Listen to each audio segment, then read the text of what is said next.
महाराज, स्वामी महाराज, अजून किती देणार आहे हो स्वामी? आपल्या सेवेत आलो काय? आपली सेवा आम्ही करायला लागलो काय?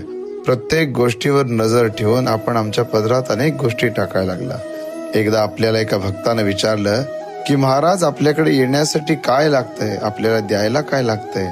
तेव्हा स्वामी महाराज म्हणाले, अरे बाळ, तुझ्या हाताला असलेली 10 बोटं म्हणजे केळं आणि शरीरावर असलेलं डोकं म्हणजे नारळ समज, आणि ह्या 2 गोष्टी मनोभावानं भक्तिभावानं मला अर्पण कर.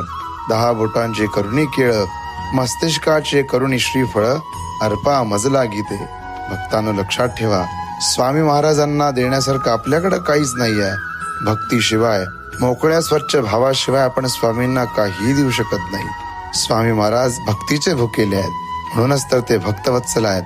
भक्ताचा मान ठेवतात आणि त्याच्या पाठीमागे उभारतात. श्री स्वामी समर्थ.